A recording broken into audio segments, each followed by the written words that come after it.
জুবিন গাৰ্গক হত্যা কৰা হৈছিল নেকি এই সন্দেহ বৰ্তমান সময়লৈকে প্ৰতিগৰাকী অসমবাসীৰ মনত আছিল কিন্তু এই বাতৰি শুনাৰ পাছত আপুনি আচৰিত হৈ পৰিব আপোনাৰো গাৰনুম হিয়ৰি উঠিব কাৰণ হত্যা কৰা হৈছিল জুবিন গাৰ্গক যিহেতু এছআইটিৰ যি জেৰা চলি আছে জেৰা চলোৱাৰ পিছতে এতিয়া সিদ্ধাৰ্থ শৰ্মা আৰু শ্যামকানু মহন্তৰ বিৰুদ্ধে হত্যাৰ গোচৰ ৰুজু কৰা হৈছে জুবিন গাৰ্গক হত্যা কৰাৰ দিশতে এতিয়া তদন্ত আগবঢ়াব আৰক্ষী আৰু এই মুহূৰ্তত জনাম সবিশেষ হত্যা কৰা হৈছিল জুবিন গাৰ্গক এই মুহূৰ্তৰ বিগ ব্ৰেকিং জুবিন গাৰ্গক হত্যা কৰাৰ দিশতে তদন্ত আগবঢ়াব আৰক্ষীয়ে আৰু জেৰাৰ পিছতে সংযোজন কৰা হ'ল হত্যাৰ ধাৰা শ্যামকানু মহন্ত সিদ্ধাৰ্থ শৰ্মাৰ বিৰুদ্ধে ৰুজু কৰা হৈছে হত্যাৰ গোচৰ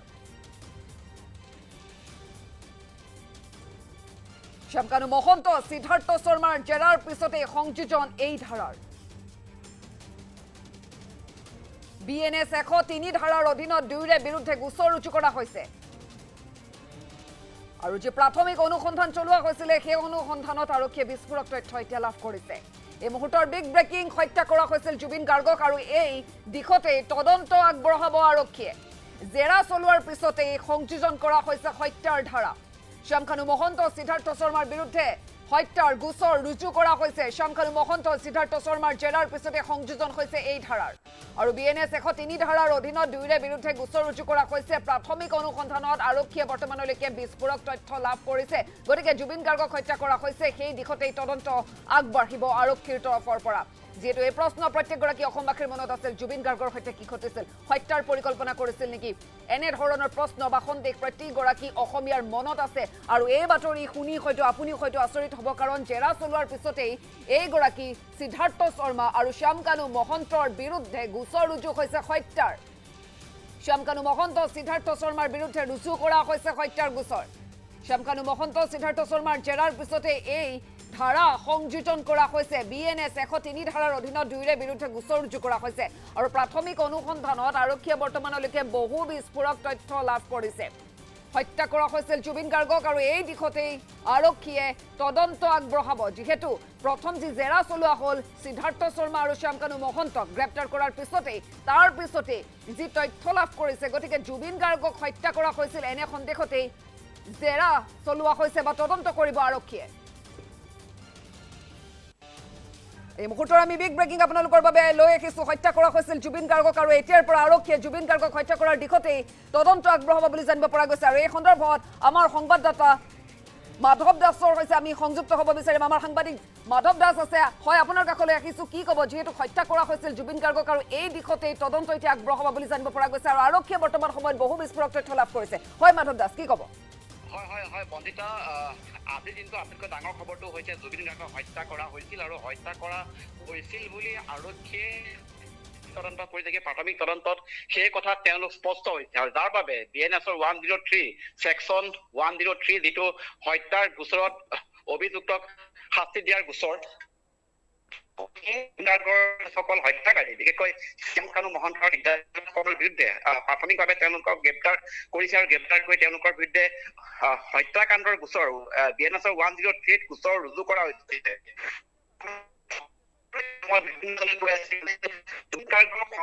পৰিকল্পিতভাৱে হত্যা কৰাৰ কাৰণ এজন ছিংগাপুৰলৈ নি তেখেতক যিদৰে পানীত নমোৱা হৈছিল যিদৰে বহু সময় ধৰি সাগৰত সাঁতুৰিবলৈ দিয়া হৈছিল সেই গোটেই প্ৰক্ৰিয়াটো হয়তো ষড়যন্ত্ৰ থাকিব পাৰে আৰু সেই ষড়যন্ত্ৰৰ আঁৰত কোন থাকিব পাৰে হয়তো জুবিন মেনেজাৰ আৰু সেই মেনেজাৰজনক দিব পাৰে শ্যামকানু মহন্তই এনেধৰণৰ এক বৃহৎ পৰিকল্পনা হয়তো যুগুত হৈছিল আৰু সেই পৰিকল্পনাৰ অধীনতে জুবিন গাৰ্গক ছিংগাপুৰলৈ নি এটা সাগৰৰ পাৰত তেওঁক সাঁতুৰিবলৈ দি অতি পৰিকল্পিতভাৱে হত্যা কৰা হ'ব পাৰে কিন্তু কিয় আৰু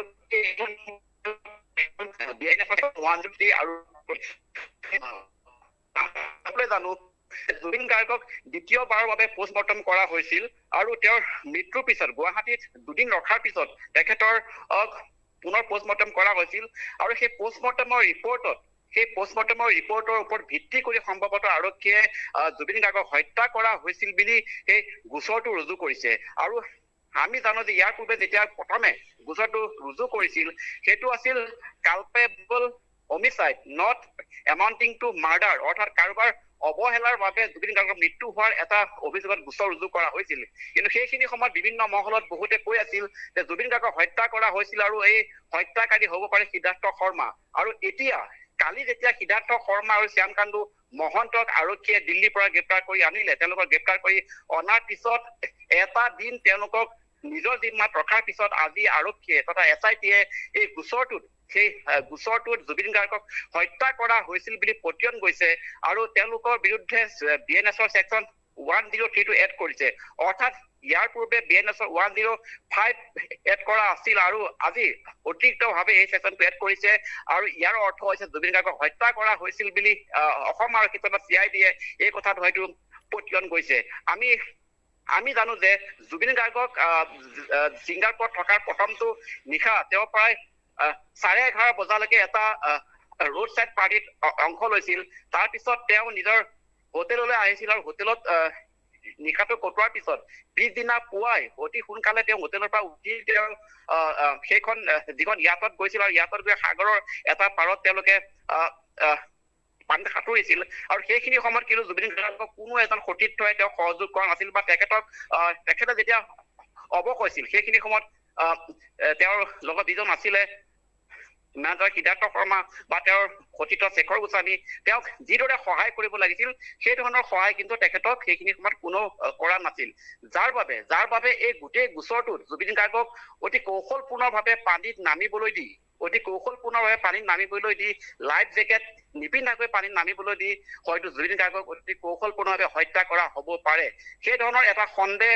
আৰক্ষীয়ে কৰিছে আৰু সেই সন্দেহৰ ওপৰত ভিত্তি কৰি আৰক্ষীয়ে এই মুহূৰ্তত আমি যিখিনি তথ্য লাভ কৰিছো তেওঁলোকে BNSৰ 103 ধাৰা এড কৰিছে অৰ্থাৎ যিটো সন্দেহ আমি সকলোৱে কৰি আছিলো বিভিন্ন মহলত বিভিন্ন মাধ্যমত সকলোৱে কৈছিল যে জুবিন গাৰ্গক হয়তো হত্যা কৰা হৈছে আৰু সেয়ে যিসকল দোষী যিসকল অভিযুক্ত তেওঁলোকৰ বিৰুদ্ধে কঠোৰ শাস্তি হ'ব লাগে তেওঁলোকক গ্ৰেপ্তাৰ কৰিব লাগে কাৰণ তেনে এজন ব্যক্তি আছিল অসমৰ কাৰণে সেই কথা হয়তো বহুতেই জানে কিন্তু তেওঁলোকে গম পোৱা নাছিল শ্যামকানু মহন্ত বা সিদ্ধাৰ্থ শৰ্মাহঁতে জুবিন গাৰ্গৰ মূল্য বুজা নাছিল তেওঁলোকে কেৱল জুবিন গাৰ্গক তেওঁলোকৰ পণ্য সামগ্ৰী হিচাপে ব্যৱহাৰ কৰিছিল আৰু জুবিন গাৰ্গক টকা ঘটা মেচিন হিচাপে তেওঁলোকক ব্যৱহাৰ কৰিছিল এনে অৱস্থাত সেই জুবিন গাৰ্গক যিদৰে মৃত্যুৰ গৰা হলে ঠেলি দিলে পানী নামিবলৈ দিলে এই গোটেই বিষয়খিনি কিন্তু কৰবাত হত্যাৰ ষড়যন্ত্ৰ থকা বুলি আমি নুই কৰিব নোৱাৰো আৰু আৰক্ষীয়ে যিখিনি প্ৰাথমিক তদন্তত যিখিনি তথ্য প্ৰমাণ লাভ কৰিছে তাৰ ওপৰত ভিত্তি কৰি ক'ব পৰা যায় হয়তো এই গোটেই বিষয়টোত হত্যাৰ যিটো এংগল সেই এংগলটো আছে আৰু আৰক্ষীয়ে এই গোটেই বিষয়টোত তেওঁলোকে হয়তো যিখিনি আৰম্ভণিৰ অনুসন্ধান সেই অনুসন্ধানত হয়তো তথ্য প্ৰমাণ লাভ কৰিছে আৰু সেইখিনি তথ্য প্ৰমাণ লাভ কৰি জুবিন গাৰ্গৰ বিৰুদ্ধে বা জুবিন গাৰ্গক হত্যা কৰা হৈছিল বুলি শ্যামকানু মহন্তৰ সিদ্ধাৰ্থ শৰ্মাৰ বিৰুদ্ধে গোচৰ ৰুজু কৰিছে এইটো এটা অতি ডাঙৰ খবৰ জুবিন গাৰ্গক হত্যা কৰা হৈছিল আৰু এই হত্যাৰ আঁৰত সিদ্ধাৰ্থ শৰ্মা হয়তো মূল কালপিত হ'ব তাৰ লগতে কোন জড়িত থাকিব পাৰে সেই গোটেই বিষয়টো আৰক্ষীয়ে সূক্ষ্মভাৱে যদি অনুসন্ধান কৰে আৰু যিসকল তাত ইয়াতৰ যিসকল লোক মজুত আছিল সেই সকলোকে যদি সোধপোছ কৰে তেনেহলে নিশ্চয়কৈ এই গোটেই গোচৰটোত আগন্তুক সময়ছোৱাত আৰক্ষীয়ে কঠোৰভাৱে যদি ইনভেষ্টিগেশ্যন কৰে আৰু অভিযুক্তৰ বিৰুদ্ধে যদি কঠোৰ ষ্টেপ লয় তেনেহলে নিশ্চয়কৈ আগন্তুক সময়ছোৱাত বহুতো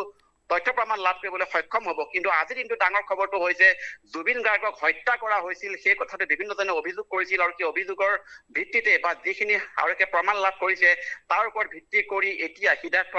শ্যামকানু মহন্তৰ বিৰুদ্ধে হত্যাকাণ্ডৰ গোচৰ ৰুজু কৰা হৈছে আৰু এই হত্যাকাণ্ডৰ গোচৰ ৰুজু কৰাৰ লগে লগে এই গোটেই বিষয়টো এটা বেলেগ এংগুলত যাব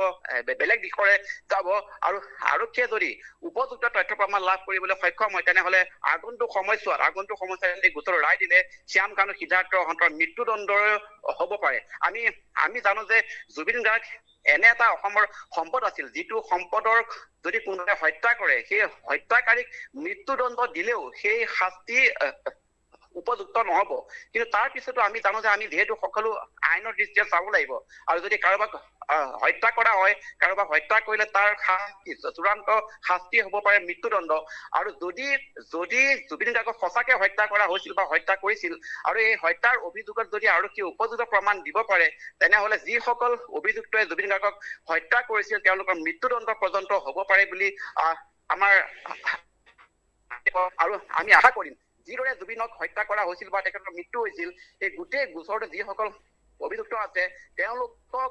বিৰুদ্ধে উপযুক্ত তথ্য প্ৰমাণ গোটাই আদালতত দাখিল কৰি আদালতত তেওঁলোকৰ বিৰুদ্ধে কঠোৰ শাস্তি বিহাৰ যিটো ব্যৱস্থা সেই ব্যৱস্থা হ'ব লাগে আৰু তেতিয়াই হয়তো জুবিন গাৰ্গৰ আত্মাই ন্যায় যিসকল বঞ্চিত জনতা সেই বঞ্চিত জনতাই ন্যায় পাব হয় মাধৱ দাস আপোনালৈ ধন্যবাদ থাকিল আমাক অধিক তথ্য দিয়াৰ বাবে পুনৰ সংযুক্ত হ'ম আমি পৰৱৰ্তী সময়ত আৰু যিহেতু দেখিবলৈ পোৱা গৈছে জুবিন গাৰ্গক হত্যা কৰা হৈছিল আৰু এই দিশতে এতিয়া তদন্ত আৰম্ভ কৰিব আৰক্ষীয়ে আৰু যি বিস্ফোৰক তথ্য লাভ কৰিছে সেই তথ্যৰ ওপৰত ভিত্তি কৰি আৰক্ষীয়ে তদন্ত কৰিবলৈ আগবাঢ়িছে জেৰাৰ পিছতে সংযোজন কৰা হৈছে হত্যাৰ ধাৰা শ্যামকানু মহন্ত সিদ্ধাৰ্থ শৰ্মাৰ বিৰুদ্ধে ৰুজু কৰা হৈছে হত্যাৰ গোচৰ যিহেতু প্ৰতিগৰাকী অসমীয়াই আচলতে সন্দেহ কৰিছিল জুবিন গাৰ্গৰ সৈতে কি ঘটিছিল জুবিন গাৰ্গক পৰিকল্পিতভাৱে হত্যা কৰা হৈছিল নেকি আৰু সেই সন্দৰ্ভত এতিয়া নতুন নতুন মূৰ ওলোৱা আমি দেখিবলৈ পাইছো বহু বিস্ফোৰক তথ্য আৰক্ষীয়ে বৰ্তমান সময়ত লাভ কৰিছে হত্যা কৰা হৈছিল জুবিন